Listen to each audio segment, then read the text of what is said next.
Hello and welcome to next Metagame Monday, where we take apart a popular team and look how it works against the rest of the metagame, what are its synergies, and what are its optimal sets. Now, today's Metagame Monday is going to be a bit different, as you are seeing. I believe this was a result of a Joe UX9 tournament, which is a pretty big Twitch streamer and great player actually. The idea is that it was a big tournament and a lot of people, it was like first really big tournament for a VGC 2021 Series 8, and a lot of people experimented with the new stuff. And interestingly enough, a lot of people used one variant of Zacian in the tournament. That being, as you're seeing here, the obvious partner is there is always a Lapras, which caught a lot of people off guard, and people really wondered where did it come from and how to actually run it the most efficient way. As you're seeing, there is most of the time there is a pattern amongst these teams I wanted to investigate in this video. Other than Tommaso Benedetti's team, which is looking like fever dream compared to a lot of other teams, which is not necessarily a bad thing, but it catches like a lot of people off guard. But I'm probably not gonna go over his variant in this video. I'm gonna be focusing on more of these more standard builds I've seen on ladder from Zacian and Lapras, that being the other 7 teams. So yeah, you can find I'm gonna link the Twitter handle of the tournament organizer, the Joe UX9, in the description of the video, so you can see the results of the tournament on your own. Now, I'm gonna go over like the variants of the members first, and then I'm gonna go over my theoretical perfect build of this team. And of course, with the theoretical perfect build of this team, I will cover the matchup section later in the video. So yeah, that is the idea of the video. So let's start with the Zacian, being the most interesting Pokemon, of course. Now, I'm gonna order this a bit better. Excuse me. Yeah, this is better. Alright, so the idea of a Zacian. So, many people would assume Zacian's only set should be a max speed, max attack, which a lot of people use, but in my opinion, Zacian is just... what exactly do you want to outspeed with max speed Zacian, right? Of course, the obvious one is to use speed type with other Zacians, but other than that, Calyrex Shadow Rider still outspeeds you. Other Pokemon you actually outspeed that are notable is Dragapult. Although it's not that notable, I've seen surprisingly low amount of Dragapults in the metagame right now. And then the other thing you really outspeed is Spectrier. Now, you might be saying like, wait a minute, outspeeding Spectrier? Well, yeah, duh, look at that. You actually speed type with Spectre unless you're running Jolly. So, you really only outspeed Spectre and speed type with Zacian. That's literally it. Tapu Koko is extremely rare since Regieleki just kind of stole its lightning when it came to Crown Tundra new Pokemon. So yeah, you are really only outspeeding these 2 Pokemon. And I feel it's just such a shame that you literally run such a hee-hee spread on already such a bulky Pokemon. Like, just look at the defenses. You might be like saying like, no, Zacian is Glass Cannon. No, it is not. That Zacian is ridiculously bulky Pokemon. Like, base 115 defenses. That's what Suicune has. And Suicune has like base 100 HP, and that's the only difference between it and Suicune's bulk. Which is ridiculous, since Suicune got like half the amount of speed, I would say, and definitely half amount. No, seriously, I believe it has base 85 special attack, and double the amount is base 170. And Zacian actually pulls up its fantastic ability Interpreted Sword to increase the attack by 1 stage, so by 50% after it enters the field. So yeah, that's just...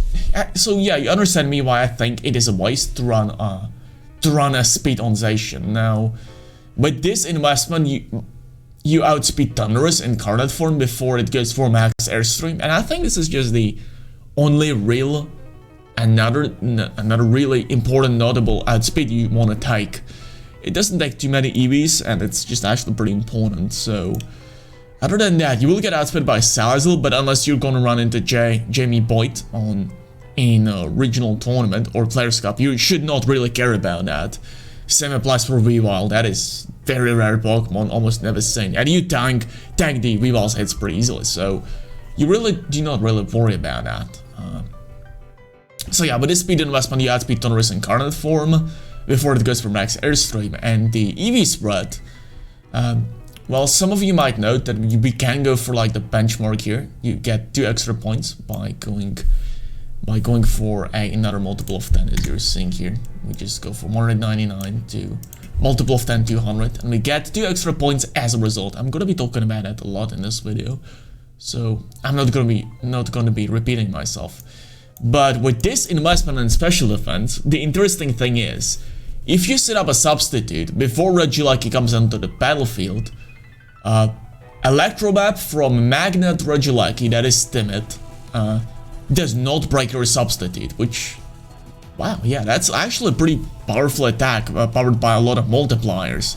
I mean, it's no Volt Switch, but it's still like Transistor boosted, Magnet boosted, Stab boosted. Together it really creates like almost like base 80 spread attack, which to take that and keep your substitute is just ridiculous. So that's what this special defense investment is. I'm not going to go ahead and say this is the most perfect spread, but certainly just gives you food for thought here. This is actually a lie. This EV spread actually takes max airstream from Thundurus and lets you keep the substitute as a result, which I'm not sure if there is like practical application for it, but you actually take the max airstream from Thundurus and keep your substitute, which I found again is pretty funny based on a lot of people's thoughts on Zacian being a glass cannon. So yeah, steel typing is really powerful typing for a lot of resistances, so I thought this was like cool calculation as well. Other than that, I think like the most neutral EV spread you can go for is something like this. Yeah, get a benchmark and put rest in the special defense. So the idea here is that you get a benchmark here, you take -1 max quick from Groudon with this amount of bulk, which again is quite ridiculous to hear, and you also take Precipice Bites from Groudon without Intimidate, so you just take the Precipice Bites without Intimidate. And with this, with this special defense investment, I believe you got like 68% to survive Mystic Water Spat from Kyogre. It's far from reliable, but it's quite cool to just mention as well. Now, other spreads you can run on bulkization. Another one of my favorite ideas was to run 194 speed on Zacian, which if you pair it with max airstreamer next to yourself with safety goggles, which I've mentioned in Groudon Sun video, haven't I? You actually outspeed the Venusaur after you get +1 for max airstream, so that's another idea I wanted to mention, but this is generally like the most optimal spread if you're not feared of Sun and you do not have like blatant max airstreamer. Now, another topic a lot of people cover is like, what kind of moves should I use on Zacian? So,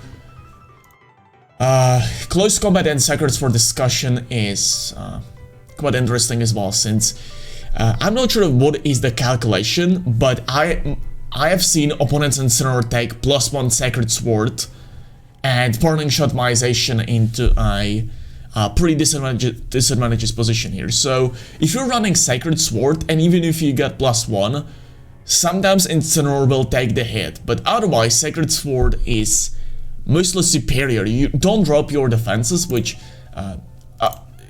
makes this moveset much better synergy than it has much better synergy with Substitute than a Close Combat, which lowers your defenses and then you get your Substitute broken much more easily. So Sacred Sword is probably better on this set, the bulky set, which relies on taking the hits via the hits by the Substitute, as I've said, Max Airstream or Electroweb.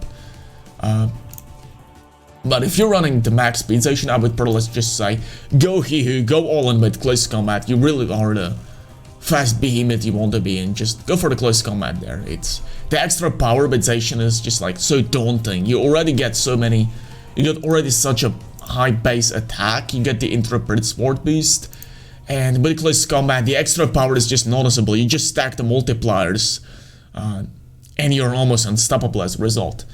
Another thing I want to mention with Sacred Sword is that you beat Dialga and Kartana much more reliably, since you ignore the defense boosts they get from max steel spikes.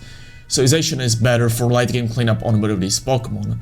It has to be wary of Dialga and Kartana, of course, because they are usually under Tailwind or speed control, and their hits really bite. You do not take super effective damage from their steel type attacks, but they still do over 50% against you, almost guaranteed, so watch out for that. And like third move, I would highly recommend just run Substitute, because it's extremely annoying, because like Zacian speed is already just so high, and with Substitute you can actually stall out max moves very efficiently. So, and not a lot of people are experienced with Substitute in Generation 8, but they actually block max moves, which is surprising because max moves ignore just so much.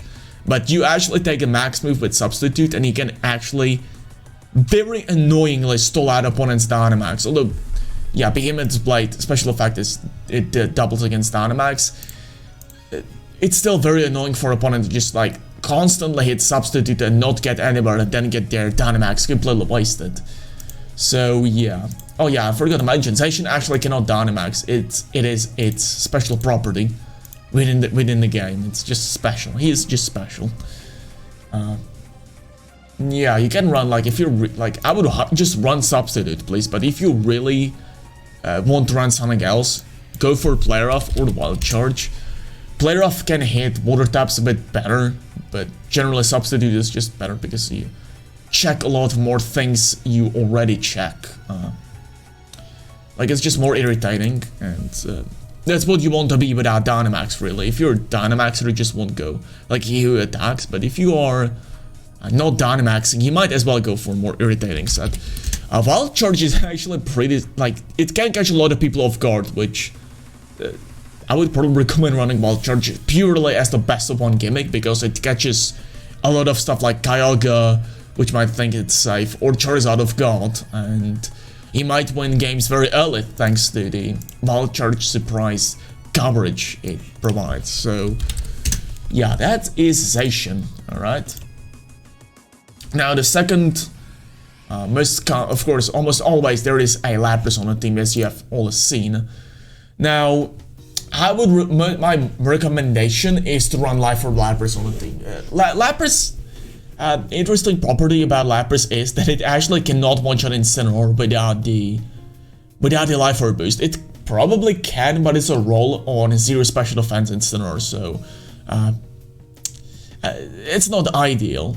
So you just probably want to run Life Orb, since it allows you to one-shot stuff like Incineroar, and with like a little bit speed, in my opinion, you're almost always going to outspeed opponents' Incineroars before they can Parting Shot, and let's say that is quite useful to just go Incineroar and just pretty much put pressure on it at all times, especially since Zacian does not care about Intimidate as much as other physical attackers, but it definitely hampers its usability, so pressuring Incineroar at all times on the battlefield is just great. Other than that, this rest of the EV spreadables just put a lot of in special attacks, so we get as much power out of possible out of Lapras, which I feel is fitting for the Life Orb set, since it's I just love Lapras' combination of bulk and offensive prowess together, especially if you get like max K0 up, you get Rain Boost, which is another 50% power boost to your water type attacks, which then Lapras really shines with its offensive power. Other than that, you might be asking like, why am I running like, why am I not dumping everything in HP? Again, it's just mathematically it's more efficient to run this EV spread than run just max HP. Just trust me, it's mathematically more efficient. That's why. Just numbers, basically. It's not EV for anything specifically, but it's just more number efficient. Now you can run like Ice Beam. My personal preference is run Ice Beam, since it's Blizzard gives you base 140 max move power, but it's kind of like, it's a spread move as well. It hits 2 Pokemon, but it's kind of unreliable. It's 70% accuracy after all. Ice Beam is like the middle ground. It has base more than 30 base power and base 90 base power out of the max move range. And Freeze Dry is basically like, I want to hit water types, but I already hit water types with Thunder, so I just will appreciate the Ice Beam's extra power instead, probably. Another thing I just want to mention is Shell Armor should not be used on Lapras by any circumstances in this metagame. There is almost no Togekiss. Urshifu is annoying, is used occasionally, but Kyogre is just such a humongous threat that water absorbing its water spouts is just so perfect. It's just so good. So stick with water absorb here. It really is more useful in this metagame.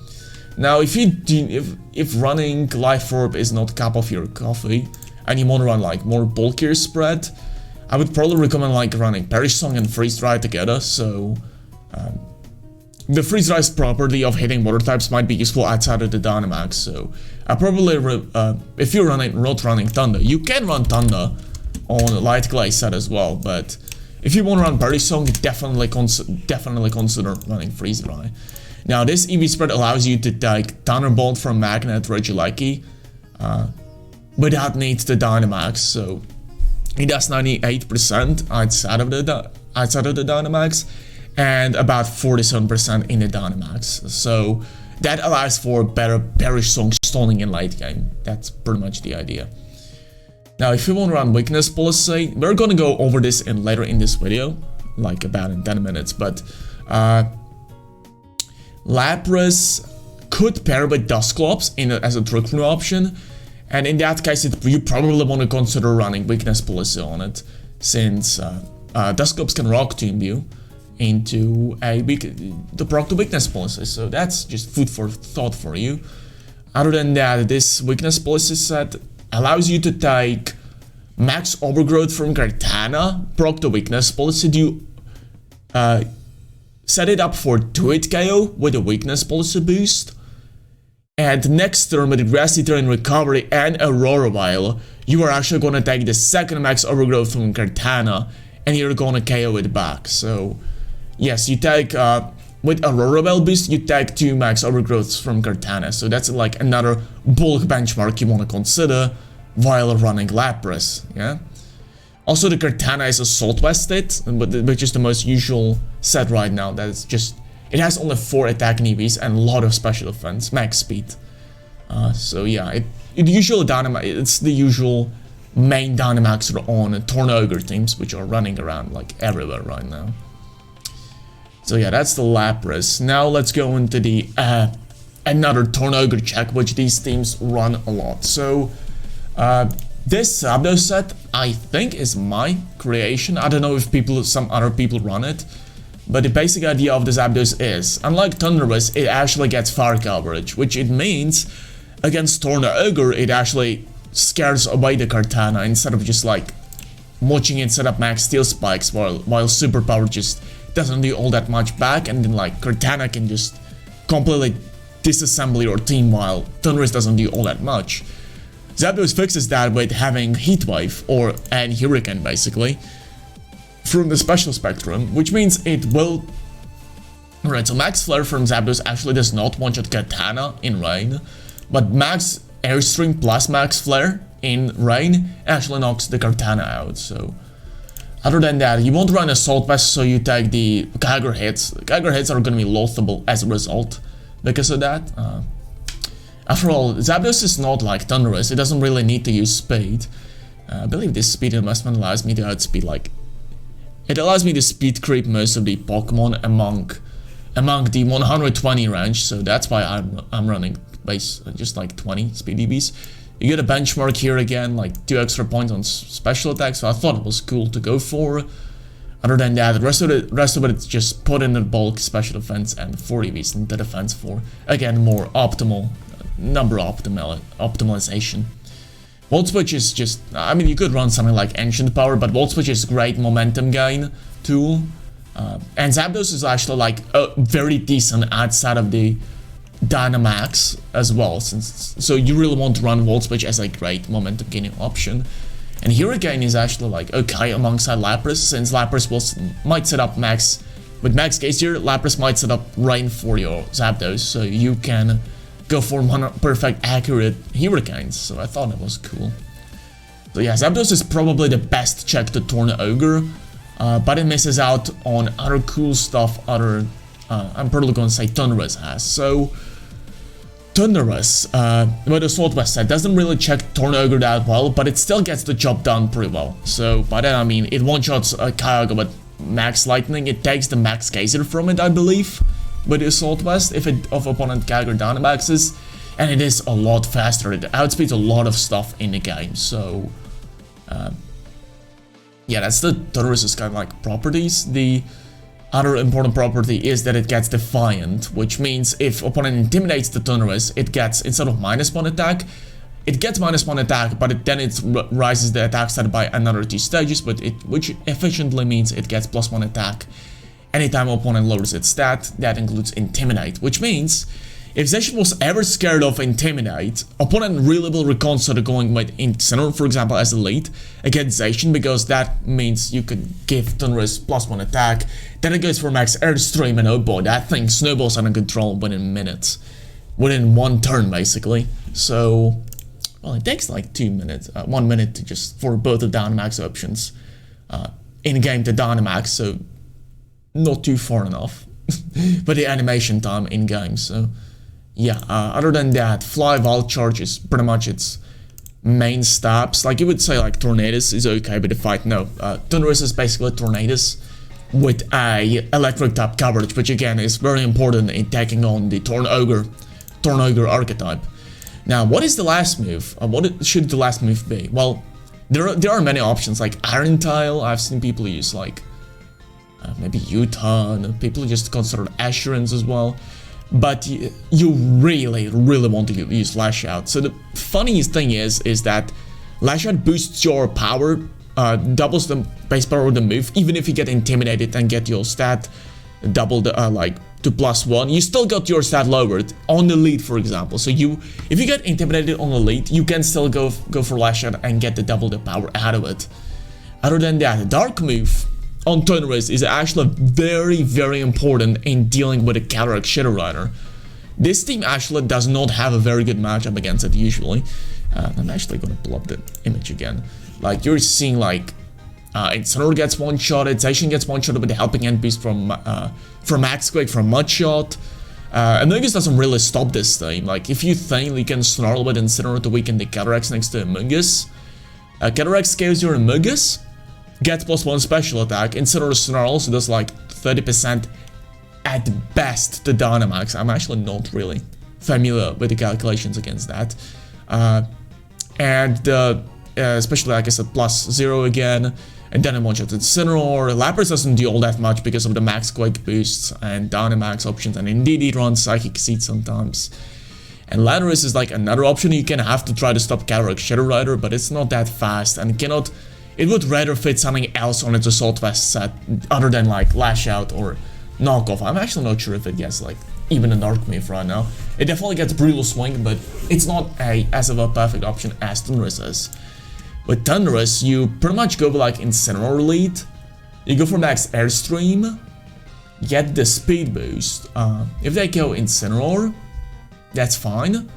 Oh yeah, actually, it's even smarter. You don't really need Lash Out, but it's like a good option to fear out the Cataracts. Now the idea is the next turn you go for max Airstream, KO the Indeedee, and then Zacian gets the speed boost necessary to outspeed the Cataract Shadow Rider and Behemoth Blades for the one-shot because it gets the double power against its Dynamax.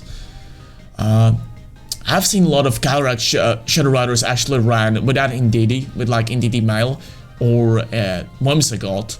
There the Airstream boost won't really help you, and you just immediately want to one-shot it with Max Darkness. It really puts a lot of pressure on the Cataract Shadow Rider with its Max Darkness, and that's why you run Lash Out as the best, most optimal Thunderous move.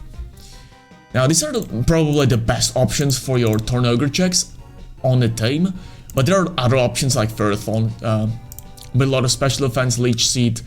I've seen like, yesterday was the women's tournament, I was watching Pink Sylvie play, and she used Palkia plus Vertithorn, and Vertithorn with dual screens. I mean, we do not use dual screens on Lap. Oh, actually we do. With Aurora, excuse me. But in late game, Vertithorn can do absolute magic against the Torn Ogre teams. Unless they really have Incineroar, the Leech Seed, like, it will almost always win 2v1 with its Leech Seed. You can run Iron Defense Body Press set, but I would highly just please run part of plus Gyro Ball. It builds from Vertithorn's unique properties with Grass and Steel tapping a bit more, and I feel it's overall more useful. Now, again, it's up for debate if it's better against Torn Ogre to run Power Whip and Gyro Ball, because with the Iron Defense plus Body Press, you actually wall out the Incineroar in late game as well, and you actually one-shot the Kartana with Body Press. But you have to watch out, since even if you go for Iron Defense plus Body Press, if the Kartana gets too many attack boosts, it got Sacred Sword, so it will go through your Iron Defense boosts and it will eliminate it in late game, making your late game game plan with Leech Seed absolute failure in the back. Now, some people also, I believe one person? Oh yeah, only one person actually run Regieleki, but it's your standard, that's basically your standard Torn Ogre check. It's not a very good check, but it does the job against Torn Ogre combo, especially done pretty well. Just Electro Web to lower the Gygus and Rainis' speed below yours, even with Element Boost, and then you just do it go both of these Pokemon back. And you of course take the Water Spout because of the Focus Sash, so yeah, that's basically Regieleki for you. And Favzi, which I believe was the second highest placed or highest placed Zacian Lapras team from the tournament I actually mentioned, Favzi actually used Assault Vest Tapu Koko. So I actually don't exactly know what are the advantages over the Thunderous Zapdos, Vertithorn, or Regieleki, but I believe definitely Favzi had to make like a video about it, or so basically I'm just notifying you that this is also an option. It got 30 typing, so hell I know what it does, but definitely, like, I'm probably gonna put Favzi's Twitter handle in the description as well. He probably could explain why Tapu Koko is a better option himself. I'm not an expert on his variant of the team, so yeah, that's your Torn Ogre check, and then basically the last 3 slots are kind of a free-for-all. So we're almost getting to the end of here. End of the first part. Wow, we're 27 minutes in. Wow, okay. This is definitely gonna go over an hour, but Incineroar is generally your Calyrex Shadow Rider soft check on a team. It's not a particularly good one, but it does the job occasionally enough, so you really want to run Snarl, or if you just want to run like more if you really think Calyrex is going to go for Helping Hand plus Max Quake into your Incineroar, you can just Dynamax to the one, take the attack, and just one-shot a bit Max Darkness, and that's the ball game basically after that. So that's an option you can consider. I like Snarl a bit more since it allows me to beat Dialga more comfortably as well. So Snarl is definitely better for Dialga checking, which this team has some trouble with. So yeah, other moves are pretty self-explanatory. I'm not actually sure what his spread does, like, at all. Oh yeah, I believe it takes it definitely takes, I think it 100% time you take Max Quake from Calyrex Shadow Rider without a Helping Hand boost, but you take it guaranteed with this EV spread, so I think that's good to mention. You outspeed as many Incineroars as well as possible, and rest of it is put into defense and HP, and a little bit into attack as well. Another thing we actually see on this team a lot is actually Landorus. So Landorus, again, I just feel you really want to run max speed so you check the Calyrex Shadow Rider a bit better, like you get at least like another soft check other than Incineroar to kind of beat it. It is actually the same idea as a Thunderous, as I've explained, to beat the Calyrex Shadow Rider. Is the music still on? I'm just gonna just restart that, so music keeps going and I don't forget. So U-turn is great for positional advantage. Earthquake and Fly are amazing stabs you want to go for, and Rock Slide is basically for Charizard. Wait a minute. So what's the main Landorus's what's the main idea of Landorus? Well, it checks Sun pretty well. Like, the rest of the team is not very fond of the Sun. Like, Lapras doesn't really like Venusaur, Zacian doesn't really like Charizard. It's actually one of the team's biggest weaknesses. This is why I actually mentioned safety goggles as an option to just so you can bait the Sun a bit more comfortably, so you don't really have to take care of the sleep powder factor. But other than that, I think safety goggle, Assault Vest is the best set. I'm not sure how it pairs well with the Thunderous or the Zapdos on the team, if they want Assault Vest as well. So consider running like a bulky, like I would maybe even say like Citrus Berry set with Swords Dance is not horrible at all on Landorus. It actually catches a lot of people off guard. And you can like set up on like pretty passive positions like against Grimmsnarl. Have set up Swords Dance against so many Grimmsnarl teams and they just forfeited turn 2 because they knew Landorus was pretty much unstoppable after that. So Swords Dance is definitely viable. Of course, you mustn't forget to get a Protect on it. Protect is a great move. Other than that, you can run, like, you can also just give Thunderous a Life Orb, then remove Life Orb from Lapras and give it like Light Clay, Weakness Policy. You can change the items between Landorus, Thunderous, Zapdos, Lapras pretty freely, so choose whatever fits you the most. Okay. Another Pokemon you actually like, the other filler on the team is generally a Amoonguss or a Porygon 2 or a Dusclops. So Amoonguss is basically your Resurrection on the team. You probably all know what Amoonguss does, and it's not very different on this team either. You actually really want to get another Trick Room check on this team. Like Lapras plus Incineroar are great, but they're like your only two options to check the Trick Room. So having another check for Trick Room in the form of Amoonguss is actually pretty good, pretty good. So that's the idea of Amoonguss on the team. The coverage move on Amoonguss is customizable. Energy Ball beats Tornogre, pressures Tornogre a bit more, so that's what you want to try if you want to consider counteracting Tornogre a bit harder. Rest of the EV spread is just, whatever troubles you the most, you can EV for. If special attacks trouble you a bit more, you can run more special offensive set. It's very customizable slot. You can run speed on Amoonguss as well, I believe.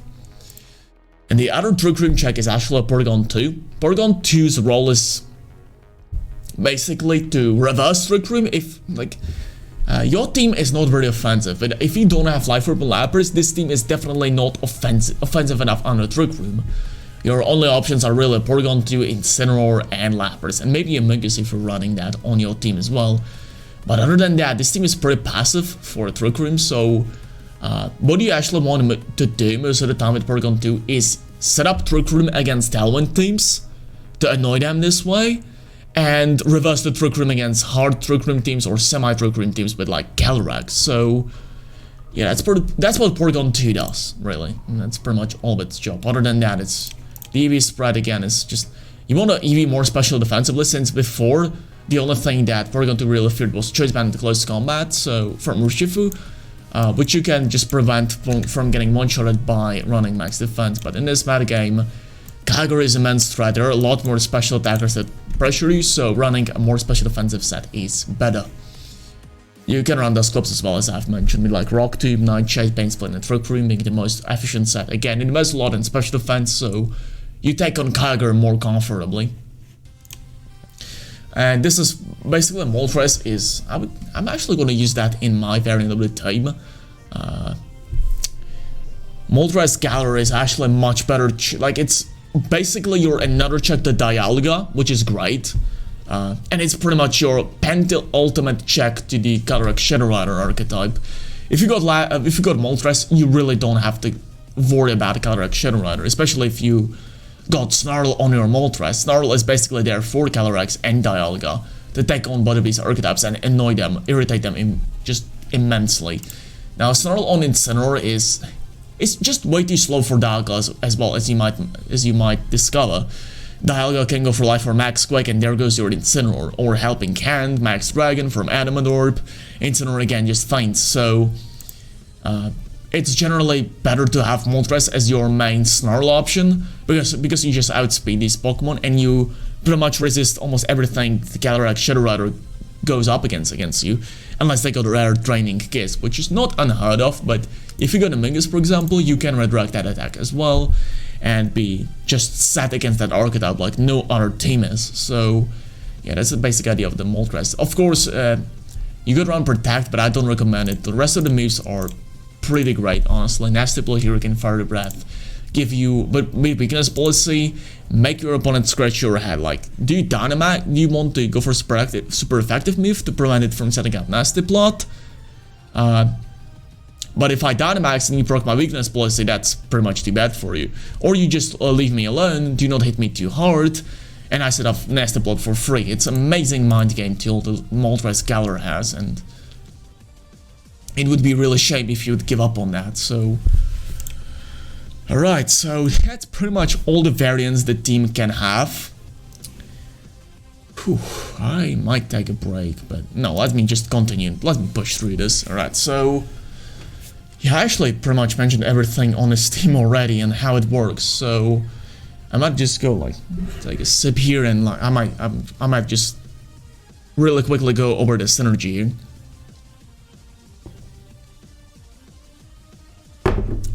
Alright, so Incineroar was chosen on this team. Actually, I'm on the run Darkest Lariat on that.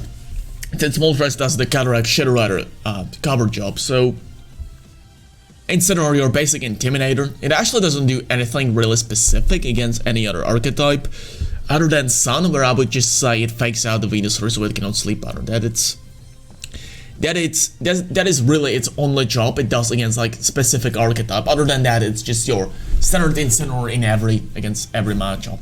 And EV spread I already just went over in the miscellaneous section. Zacian, I chose rather peculiar spread. Yeah, this is the spread that allows me to take Max Wig from Groudon. It allows me to go for a lot of damage with Behemoth Blades thanks to the Adamant boosting nature.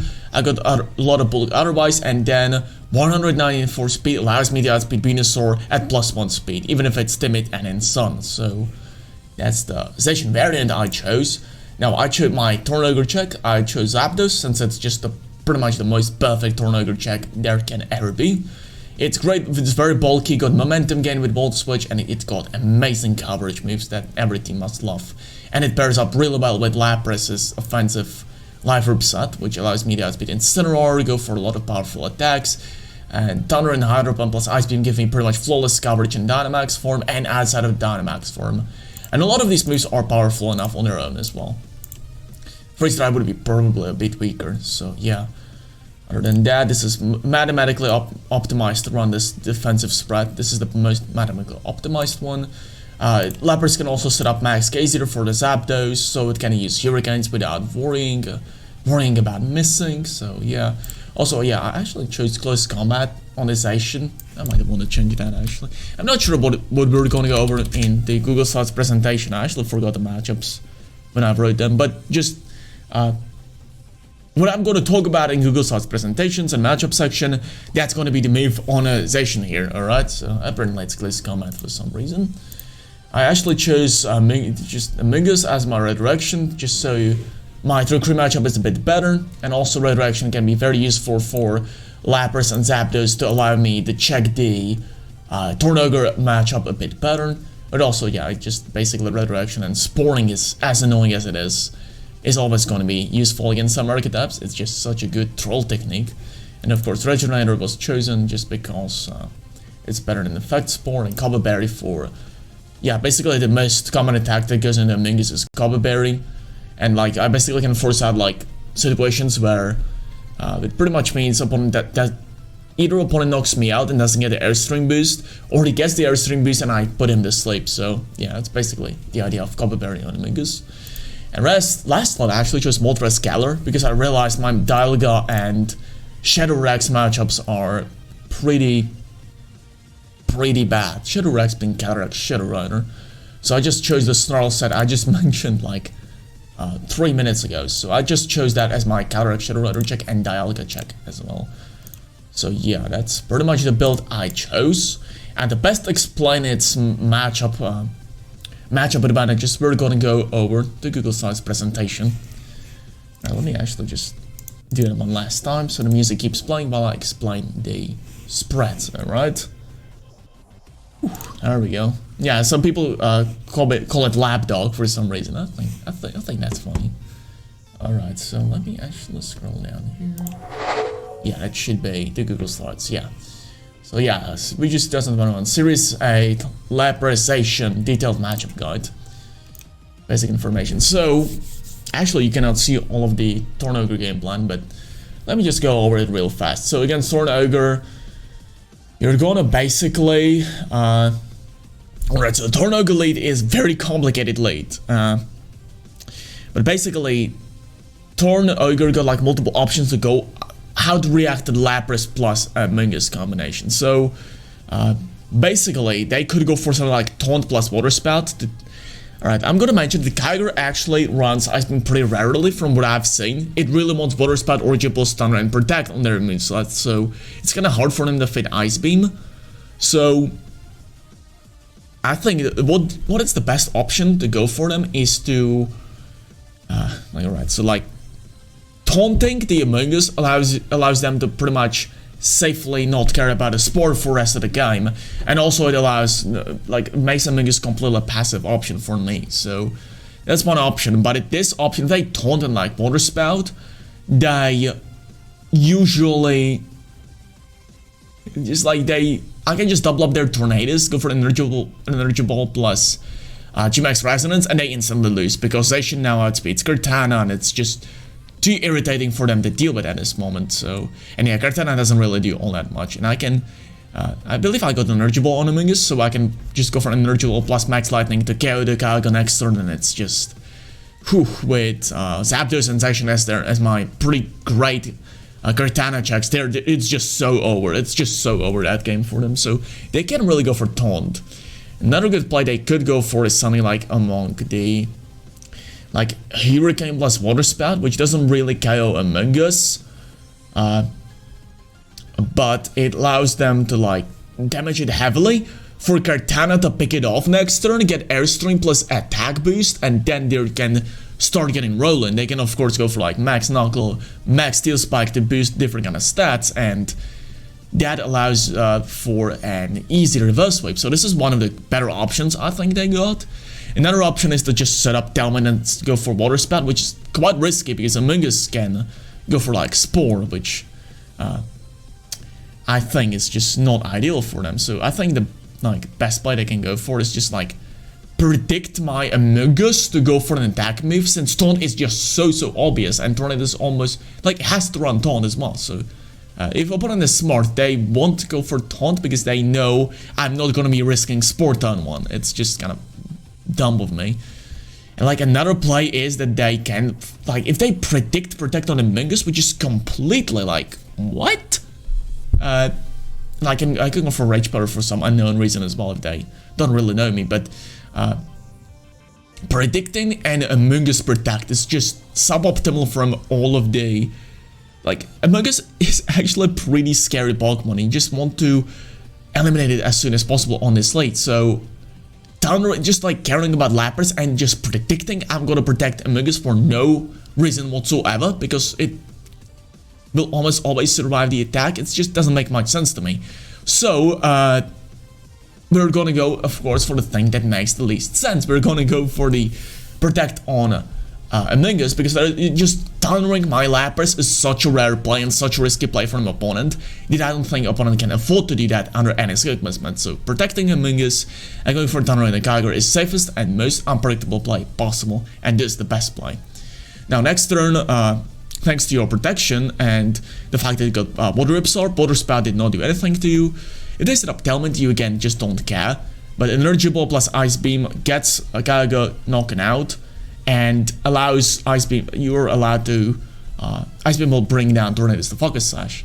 Now opponent should bring in Cortana, let him make his feint, and protect the Lapras. This is very important to do. So they might get a Max Knuckle boost, which is pretty not great, but at the same time, the next turn, Zapdos actually takes the attacks from the Cortana pretty well. And there is a chance that if they set up Telman, the Telman is going to be running out very soon.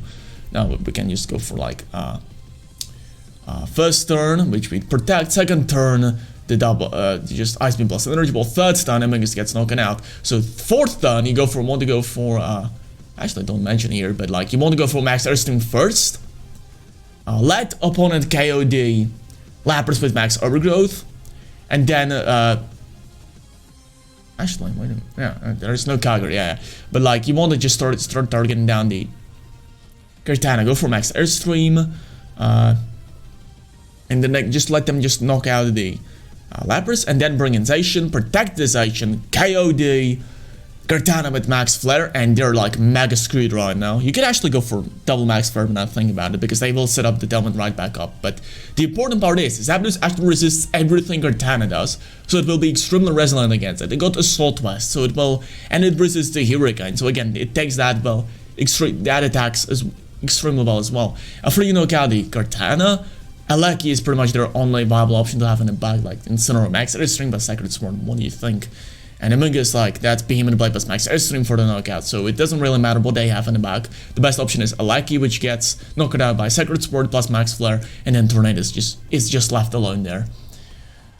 So that's Ogre late game plan. A pretty complicated one. It's not 100% win, right? I'd say, because they can still predict like the protect on Amogus. It would be weird, but they can go for that. I believe like Tornadus Kyogre is one of the best archetypes. They can almost always wiggle out of pretty much every bad matchup, so don't expect this gameplay to work 100% of the time.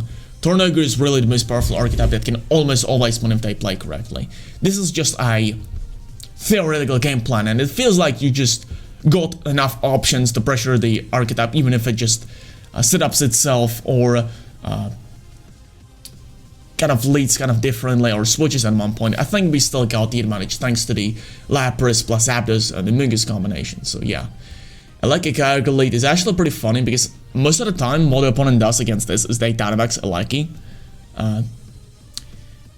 It's pretty good play as well because you max Lightning plus Water Spout, remove Spore as a threat, you bring Amogus very low, and the next turn you go for max Lightning plus Stunner into the you KO the Amogus with max Lightning, Stunner chips Lapras extremely heavily, and after that, your Kartana, Kyogre with pretty much full HP, and Tornadus maybe even back to set up Delman for late game, is gonna easily clean up this game. So that's the basic game plan, but we're just gonna say stop right there, because Life for Max Gazier in rain, Kyogre set up for us, actually allows us to one-shot Aleki on lead.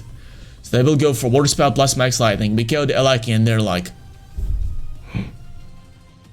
and now what I do, like Kartana, and I don't think you one-shot Kartana, but you just set up like you definitely set up the G-Max Resonance against them, and that's like pretty horrible for them since like Zapdos is already just ridiculously bulky, and I believe Water Spout doesn't even do over half right now with the G-Max Resonance, Aurora being up, so yeah, so you pretty much are gonna finish up this matchup pretty easily with Zapdos Sensation in the back after you one-shot Aleki.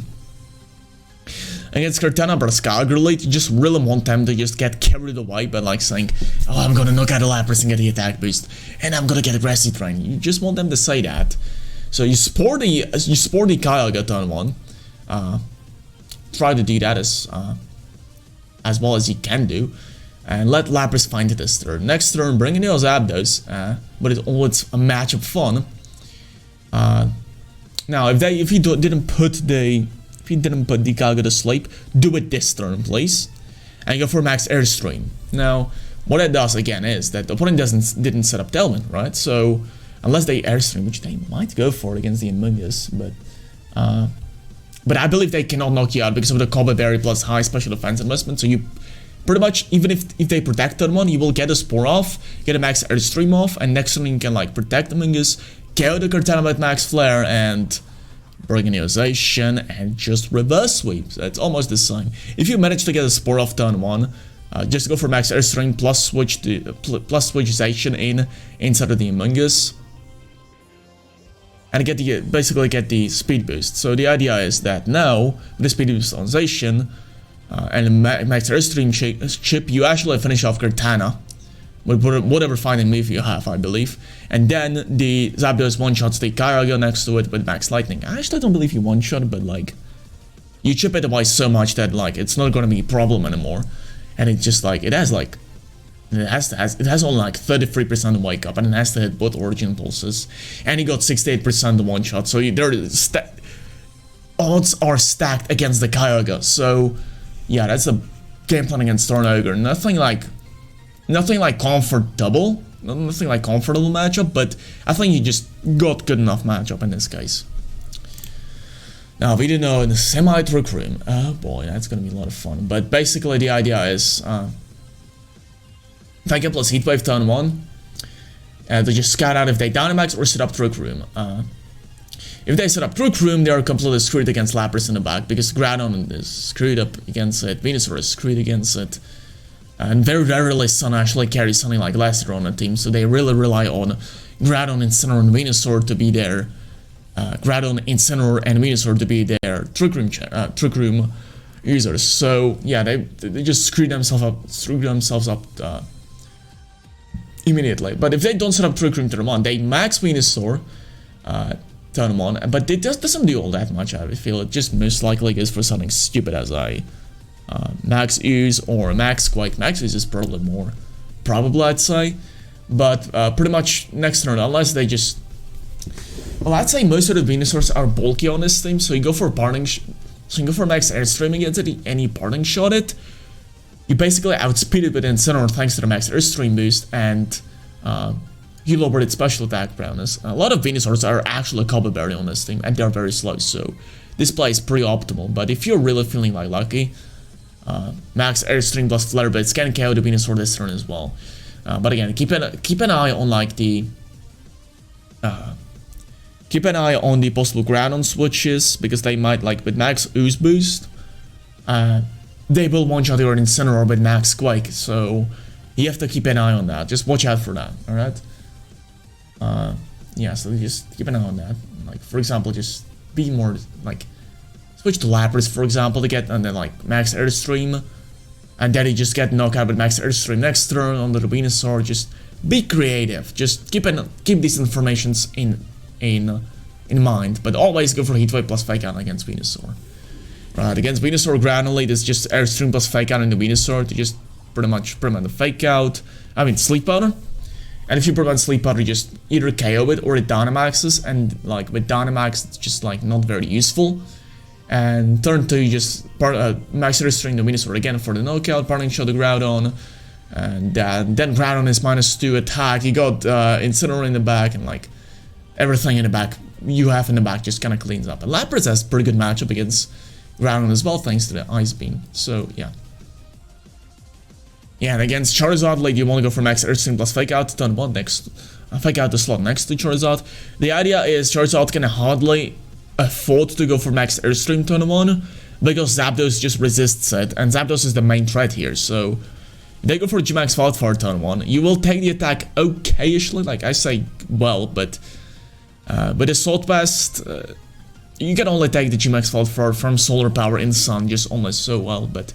Zapdos does it pretty well, so you go for Fake Out plus max Airstream to get it in max Lightning range, and next turn you just KO the Charizard with max Lightning, parting shot against the Groudon most likely, and then you just kind of like assert dominance for the rest of the game again. Yeah, Zapdos is pretty good at that. So yeah, that's the game plan against Sun. Sun-focused setup. So Lapras Incineroar is like probably the best choice against Xerneas Among Us. You KO the Among Us turn 1, and you snarl the Xerneas. And with -1, Xerneas, even if it Dynamaxes, it won't be able to one-shot your Incineroar, thanks to the Aurora Veil. Without the Aurora Veil, it will KO you, but with Aurora Veil, you will KO it. It will not KO you. You will get like second Snarl off most of the time. But the basic idea against pretty much everything on this team is just KO the Incineroar after it comes in with max Ks here. And that's pretty logical. And then set up the Aurora Veil, and like pretty much with Aurora Veil, Xerneas cannot really touch Zacian, and Zacian one-shots guaranteed back because of the Behemoth's Blade double power against the Dynamaxers. It's just something. There is just something funny about Moonblast from +1 doing like below 30% of the Zacian because of all the bulk Aurora Veil resistances and only it being +1. So yeah, Zenius does loathable damage to Zacian under Aurora Wells, so keep that in mind. KO the Incineroar now, speed up with Max Gaze here, and you should be out of oblige against the Zenius. Now, Calyrex Shadow Rider is kind of problematic, but not really. The idea is basically you always want a Rage Powder plus Snarl turn 1, so even if they go for Hopping and Max Starfall play to predict something because they're just so behind, you will just Snarl them. Turn 2 just and turn 2 you just go for the usual game plan you go for against the Calyrex teams. So go for Max Airstream, KO the Indeedee most of the time next to it, and after that you just go for Behemoth Blight to just finish Mutation. I believe I did not talk about it here. You just KO the Indeedee next that protects it, and then you just, because of this Airstream boost, you Rash Lightspeed Calyrex Shadow Rider Mutation, and then you just knock it out. You can go for more Snarls after the turn 1, or you can probably just protect the Mingus if you're feeling like it, but it's not 100% win rate against this, but these are options you can also consider going against Indeedee female Calyrex, like to just protect the Mingus, Rage Powder, Snarl, or if you fear like helping in Max Turfle play, you can just go for Max Darkness as well, which I might think is even a better play, you know. Going for a Protect turn 1 plus Max Airstream, and then second turn Light Mingus Feint plus Max Airstream, and then you just go into a Zacian, go for Max Airstream, the guaranteed finish of the Indeedee, and Behemoth Blight the Calyrex Shadow Rider. Actually, that's like much better than Snarl game plan, I just said it, so yeah, 3 Max Airstreams, Protect, Rage Powder, switch to Zacian, Behemoth Blight. That's basically your game plan. And against Whimsicott Calyrex late, you just want to protect the Mingus and just KO their Calyrex with Moltres. They just cannot knock you out with Moonblast plus Max Turfloon Draining, because the Moltres' Galar special defense is just way too high to just, yeah. And if they go for like Regieleki, or like they don't Dynamax Calyrex because they know the Moltres is gonna just massacre them, they might go for like Regieleki as their main Dynamaxer. So try Max Guarding with a Moltres. Max Lightning won't set up the electric terrain as long as it goes into the Max God, and then you can just spore the Regieleki, and it's just like, wow, that's a loss. Oh yeah, and you can just Rage Powder the Regieleki away and do it KO with Max Darkness, so yeah, Mingus plus Moltres Galar really just massacres this combination, and I just completely love it, because Incineroar would never be able to just pull this off so well. Now, dual screens Dialga, this idea is actually like, you want to try this, like, the idea is to Snarl spam their Dialga. That's the basic idea. Even if they have Grimmsnarl and Zacian really wants to one-shot a bit Behemoth Blight, continue going for Snarls and substitutes to just pretty much waste all the Dynamax turns of Dialga. And after they waste their Dynamax, you can probably finish off the Grimmsnarl and bring in Lapras, and Lapras actually reverse sweeps this thing pretty easily because they're like, actually didn't change the Pokemon below here, but most of the time they're like, just imagine this is Dialga and this is Grimmsnarl. That's basically the archetype most of the time. But yeah, there's Lionris also very often, but Lapras takes care of pretty much Feeny, Incineroar, Mingus, or Lionris. But it's great coverage moves like Max Lightning, G-Max Resonance, and Max Gaze here. So yeah, Lapras cleans up this archetype pretty easily, and your only goal is to just slow down the Dialga to not do any harm. And like, just only let it snowball out of control, but with weakness plus the Eater. Some people run self-bulldoze, but that will slow down Dialga as well, as long as you, and you can just continue snarling, and I highly doubt Dialga will be able to kill Moltres. Dialga actually very rarely, I think nowadays, runs Thunder. It really wants the Max Dragon, Max Steel Spike, Trick Room, Protect, and then even Max Quake from Earth Power or Flamethrower are just so much better options to counteract Incineroar, Regieleki, or Karitana respectively. So Max Lightning is pretty rare on Dialga nowadays. So yeah, they just can't really KO your Moltres. And even if they could, you can actually Dynamax Moltres, turn them on to surprise the opponent, and an opponent just like, even if they got Max Lightning, they will proc your weakness plus to get you Berserk boost, and boy, things are gonna be pretty sad after that, so yeah. Now, Calyrex Ice, good stuffs. Delay, you want to lead Lapras plus Incineroar and just be annoying with the Mingus sensations. So the basic game plan is knock out Incineroar, knock out Mingus, knock out Feeny with your Lapras' coverage. Delay the Dynamax of Lapras as much as you can, because Calyrex Shadow Rider's attacks are immensely powerful, and you just kind of want to slow down its ascension to being a god with all these chilling beasts. So yeah, just... And with Dynamax Lapras, you will be able to take the attacks a bit better. Both Zacian and Mungus, of course, God protects, and Max Quake doesn't KO Mungus, and Max Hailstorm doesn't KO the Zacian, so you can just like switch around with them and be annoying. So yeah, and Lapras next to them will just annoy it with some super effective moves against its allies, against the Calyrax's allies. Of course, you got a Mungus, so unless if they don't have Fini, you can just start spawning like crazy. And after the trigger room ends for the first time, you really want to bring in Zacian and KO the Calyrax, or even if it Dynamaxes, it is a guaranteed one-shot with the Behemoth Blade, and just KO the trigger rooms that are like Dusclops or Porygon 2 as well, but Zacian does that pretty well. And if you still have trouble against this Archetype, like I didn't really test this too much against this, adding Ton on Incineroar can go very far, since you just stop their trigger room much more efficiently. So yeah, Zacian plus Lapras is pretty much the mirrors, and most of the time on, from what I've seen on Showdown Ladder, a lot of people prefer Thundurus over Zapdos because of its like more simple, like it presents itself as a more simple option, right? They just Defiant next to Zacian is just more he-who option, and a lot of people just say, oh yeah, that probably makes sense, so they just go for it. So yeah, the idea is you just go for Zapdos and Twitko. Most of the opponents team with Max Airstream, Max Lightning, and opponent actually struggles to do that as well. Max Flare actually doesn't one-shot Zacian, but if you just set up Max Flare before Zacian comes in, you will be able to actually go for massive damage against it with Max Flare. Behemoth Blade, I've seen Zacian Behemoth Blade doing like 45 to 55% to your Dynamax Zapdos, so yeah, that's like another information you can work with, but really, KO that Thundurus and then bring an Incineroar to cause trouble. That's basically the game plan. Mungus actually helps you in like doing a lot of this stuff much more leisurely, actively. That's not even a word, but like Mungus on the late actually allows you to give Zapdos additional time to not get just KO'd by the Behemoth Blades, or maybe even Max Lightnings from Thundurus. Also, just keep in mind that the Thundurus actually sometimes carries safety goggles, so Mungus might not be a efficient lead at all, or like won't be able to support it at all. So keep that in mind.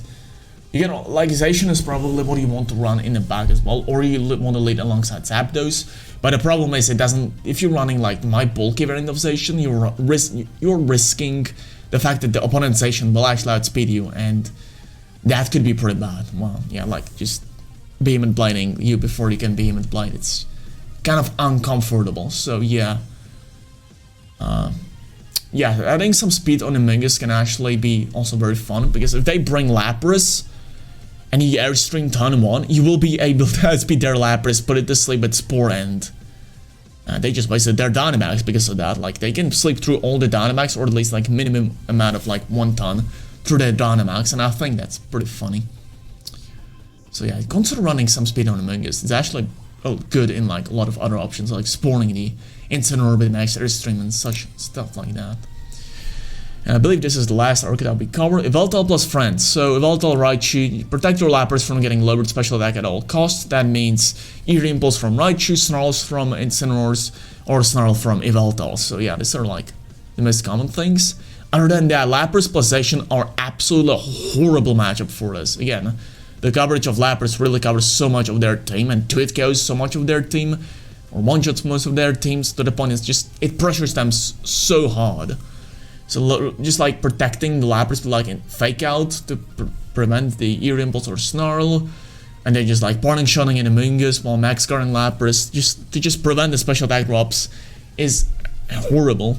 This is your early game, which you put a lot of pressure on the opponent, but in late game you put a lot of pressure on them with Zacian, which has very good matchup against Yveltal. Very rarely Yveltal runs Heat Wave, and Incineroar gets scared by close combat, and everything just kind of is scared of Zacian in late game. So yeah, that's pretty much the game plan against Yveltal plus Friends. You don't really have to think much about this one. It's just positive matchup, much in your favor. Yeah, the music is still going. Alright, so now for the counters. I'm probably going to go like over 2 basic counter actions, and then I'm going to then I'm gonna go for like tips for each archetype, since it's kind of hard to check this archetype without your own dynamic, like your own restricted Pokemon, alright? So, but first off, Charizard plus Torkoal can be added to any team that, like, Groudon is restricted, but Torkoal is not, and Torkoal has ability to go for like Burning Chalice against like Landorus or Thundurus, which is already just pretty bad for them. Also, it burns their Zacian, of course, and it tanks Zacian's hits like crazy well. So Torkoal is annoying on its own with the Burning Chalice, just completely burning pretty much a lot of their physical attackers. And Lapras is annoying for it because it can actually one-shot a bit Life Orb boost, even in Sun, but Charizard should take care of whatever the rest of the team is. Landorus and Thundurus or Zapdos are really the only checks the team has against Charizard. So if you eliminate these checks or like make Charizard more resilient toward these checks with stuff like not intimidate against Thundurus, but like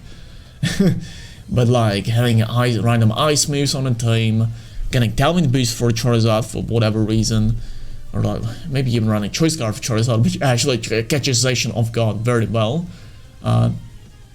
Redirection can also be an option, so you can run Chardy Berry on Charizard to take the Rock Slide. With Redirection, it actually takes the Rock Slide very easily.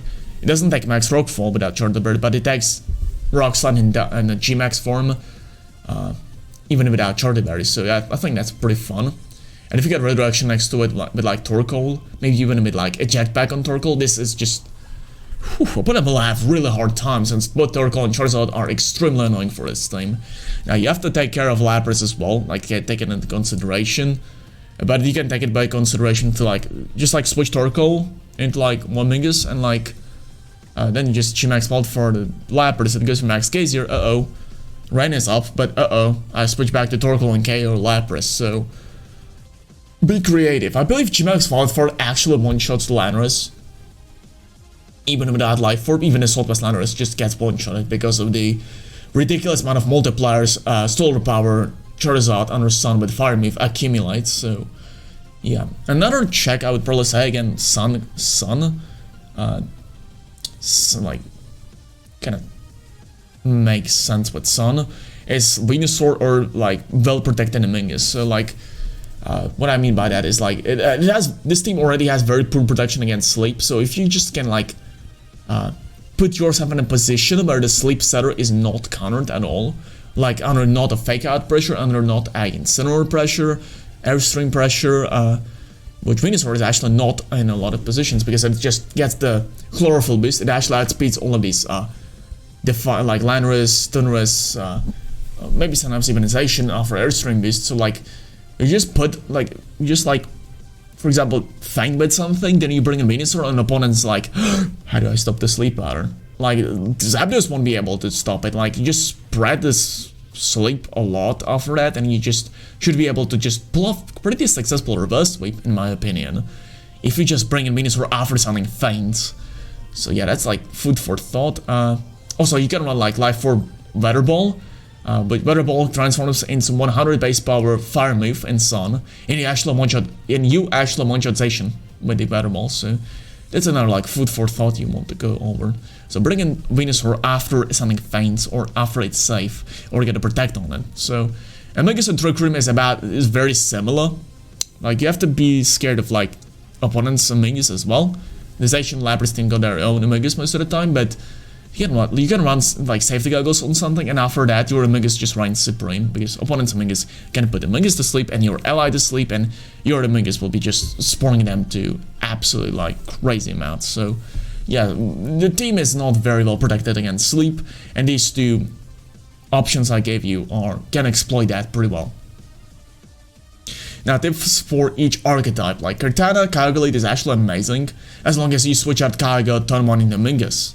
Like, what did I say about this archetype just like wiggling out of it? If they really like Lapras and Mingus, as I would probably say is the safest lead, and then have their Dynamax later in the game. Max or regrowth in Lapras can be great. You tweet out the Lapras almost guaranteed, because almost no one runs the defensive spread I covered in sort of the video, and you just want your Lapras guaranteed if it doesn't Dynamax. And after that, Mingus is very threatening and protects the Kartana, so Zapdos, Thundurus, or Lapras like won't be even able to touch it. And after that, you just snowball out of control with the Cortana pretty much easily. Since like +1 attack, spores onto the Incineroar, because Incineroar cannot really... If the Zacian Lapras team brought Incineroar, the Incineroar won't be really effective against the Amogus that much in range. So yeah, that's pretty horrible. And then you do it go the Lapras, and it's just like you sport the Incineroar, and it's like it snowballs out of control for you after that. So lead Cortana Kyogre because it's the most cunning lead. And then switch to Amogus and annoy the opponent with Amogus Rage Powders and Spores. That's your best bet. And in the back, you can have Eleki plus Kyogre to complete a detonization. You slow down Zacian with Electro Web, and because you're running Kyogre, as I would, Timid Kyogre, as I would recommend, you're going to be able to outspeed Zacian after -1 and just one-shot it with Water Spout, even if it runs the defensive spread. With the Electro Web chip, it will always find the Water Spout for Mystic Water. Let me actually go. Calyrex, Ice Rider, Hero with Amogus Intro Creep absolutely dominates the opponent's team. If this is not the type of game plan, however, consider sweeping with Calyrex Ice. The idea is, again, if you protect your Calyrex Ice Rider with like Amogus, Zacian won't be able to get to it, and Max Quake actually one-shot Zacian if there is no Intimidate from opponent Zacian's friends, but you just one-shot the Zacian, and the Zacian cannot touch you, and then it's just over. So yeah, you got two options: really dominate the opponent with Amogus, or just protect your Zacian pretty well. +0 attack Behemoth Blade actually doesn't care with Calyrex Ice Rider. It doesn't care with either. So if you intimidate the opponent's Zacian, he won't be able to. It won't be able to one-shot your Calyrex Ice Rider. He go for like weakness plus a piece, Max Quake, and it's like I lose. Yeah, that's basically like your option with Calyrex Ice Rider. Yveltal,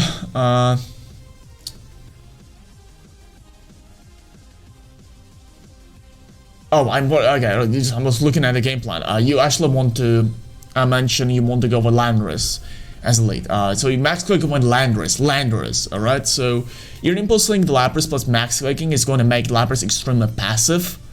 Of course, you have to get to the Lapras first, but like with max quake and like for example max quake plus helping hand with Landorus, you should be able to remove the Amogus pretty easily, especially since it's just kind of forced to go for Rage Powder because of the Eerie Impulse threat. Like, they can support you, but after the Eerie Impulse, damn, it's just going to be kind of annoying for them as well. So I think they are most likely going to go for a safe Rage Powder play anyways. So yeah.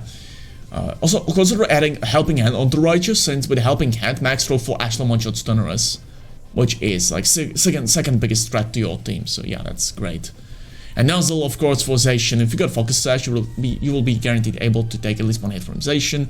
If you Nuzzle it, it's much less of a problem, since Landorus now outspeeds it and Max Quakes it, and a lot of other things on the team also go with. Yeah, after Thunderous finds Incineroar quite a pickle for that Zacian, so yeah, that's like, you intimidate it and like, it doesn't do all that much damage. Yeah, because if you're not running a bulky Landorus, Behemoth Blade from +1, Zacian actually one-shots your Landorus from full, even if you Dynamax because of the double the power, you know, so you have to keep an eye on that, alright, so yeah. Other than that, you can like add Amogus. Yveltal teams sometimes run Amogus, and Yveltal teams could run Assault Fast Yveltal as well, and most of the time the fourth move is Max Flare, which again kind of catches Zacian off guard greatly, and after a single Max Earthstream you outspeed Zacian. And then you need only a little chip to get the Zacian in the max flare range, so that's like, again, food for thought. Xenius, honestly, if you don't add Charizard plus Torkoal combo, I don't think you can mathematically win this. You are in such a mega disadvantage with the Lapras plus Incineroar lead already, and then they have Zacian in the back. It's just like, I really don't believe you can win this without Charizard plus Torkoal on your team. I just don't think so. Like, Landorus doesn't help. Landorus doesn't help on your team because Behemoth Blade just one-shots it. And with G-Max Resonance, it does a lot, like, it gets to it, go to minute with Assault West. And Behemoth Blade, goes does Landorus, you're forced to max Airstream the Incineroar on the lead so you can outspeed Zacian in the back. It's just, you can't win without Charizard plus Torkoal, trust me. So, yeah, that's good to mention. So, Calyrex Shadow Rider, Moltres is actually extremely rare on Zacian teams. So without a Moltres though, your Caldrag Shadow Rider most of the time just has absolute fantastic matchup against the rest of the team. Helping Hand plus Max Quake one-shots. Instead of get the special attack boost, Lapras is useless. Same applies for Zacian. Helping Hand Max Quake, one-shot Zacian, Lapras is useless. Max Phantasm doesn't like Helping Hand Max Max Mindstorm with Life Orb, Saki Trine, he actually one-shot Thunderous. No, not much of a problem in my opinion. Yeah, that's pretty much. Yeah, it's just funny.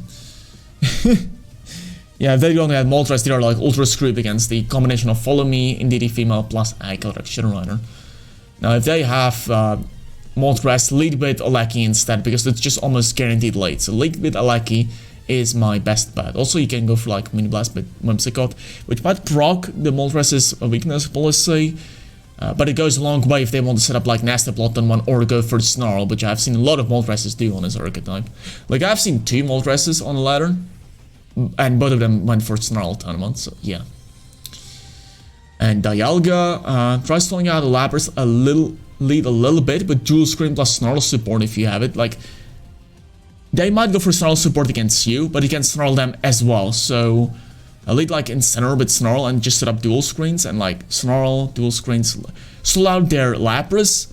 And after that, Dialga in late game completely disassembles this thing. Like, if you got Life Orb, you actually one-shot Zacian, you one-shot Incineroar.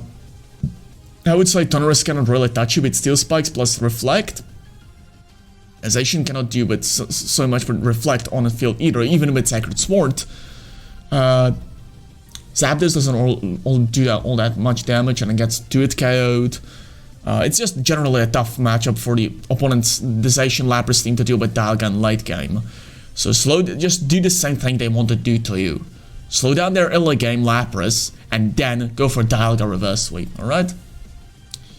And Sun matchup is, I would probably recommend reading through what I mentioned in this Charizard plus Torkoal plus Venusaur section. It's generally applies the same, it's the same things, just kind of apply for it. Especially if you got like Porygon 2 on your team, you can actually KO the Landorus or Thunderous much better. Pressure them with Trick Room at all times, but don't set it up, just pressure them kind of like as an option, so they kind of have to bring Lapras or a Mingus, yeah. Other than that, you really want to use your Porygon 2 as a check to Thunderous plus Landorus, and then late game, Charizard can pretty much detonate this team again. If you got Eerie Impulse on Porygon 2, it weakens the Lapras a lot as well. So I think these are like great options what you can go for. Yeah, late game Venusaur Sleep is great as well. So pretty much leading Porygon 2 plus Groudon and having Charizard plus Venusaur in the back is, in my opinion, absolute horrible matchup for this Asian team. So that's my tip on that. And with that, we actually end this video. Whew, this is my longest video yet. It's 1 hour 17 minutes. Wow, this is gonna be a really long video. So hopefully you learned something new. And I'll really catch you next time, probably with Xenia's video. And I think thanks to me actually being done with the entry test for college, I think I got a lot more time to make videos again. I might retake the test if I fail now. I got like 2 more tries, but now I really want to try a new series on YouTube. So we're gonna see when it's gonna go live. I think the next this week it should go live, and I think we're gonna have a lot of fun with that series. All right, so it's gonna be more hee-hoo, a little bit dumber, kind of serious on YouTube channel I want to create, but like metagame Monday is always gonna stay, so don't worry about that. And I want metagame Monday to be flagship series of my channel. So yeah. Have a nice day, and hopefully you learn something new.